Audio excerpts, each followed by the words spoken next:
Maraming agaw eksena tuwing panahon ng paghahain ng kandidatura. Nariyan ang mga nuisance candidates. May mga pagkakataon ding nauuwi ang COC filing sa karahasan. Panoorin pa natin to. Isa ang COC filing o paghahain ng Certificates of Candidacy sa mga pinakamalaking araw para sa mga tumatakbo sa local o national posts. Sabay-sabay na gaganapin ang COC filing ng mga tatakbong senador, party list representatives, mga congressman, mga governor at vice governor, mga mayor at vice mayor, at iba pang mga lokal na posisyon. May ilang agaw eksena tuwing COC filing. Chris Aquino, kung nanonood ka ngayon, umiibig pa rin ako sa'yo. Mga kababayan ko, iboto ninyo ako sa darating na halalan. Importante ang salita ng hari. Noong 2022, halos 600 ang naghain ng COC para sa national positions. Pero mahigit 70% riyan ang idineklara ng COMELEC bilang nuisance candidates.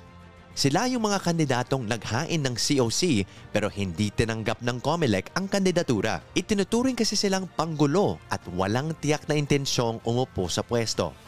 Ito rin ang taon kung saan maraming nagbago sa COC filing dahil sa COVID-19 protocols. Nilimitahan ang mga kaanak at taga-suporta na maaaring sumama sa mga kandidato. Mahigpit ang seguridad tuwing COC filing pero may mga pagkakataon pa rin na uuwi ito sa karahasan. Isa na nga sa mga pinakatumatak sa kasaysayan ang Maguindanao Massacre noong 2009. November 23 nung taong iyon, nauwi sa karahasan ang paghahain ng COC ni dating Buluan Vice Governor Esmael Toto Mangudadatu. Nakakonvoy noon si Mangudadatu na balak maghain ng kandidatura sa pagkagobernador. Pero nauwi ito sa trahedya.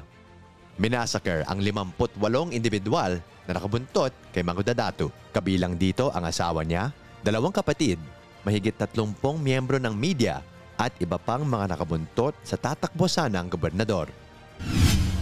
Ngayong taon, mahigpit na seguridad muli ang ipatutupad sa 8 araw na paghahain ng kandidatura. Bago at lumang mga pangalan man, inaabangan dahil tiyak na sila ang magiging matunog sa mga susunod na buwan bago ang halalan.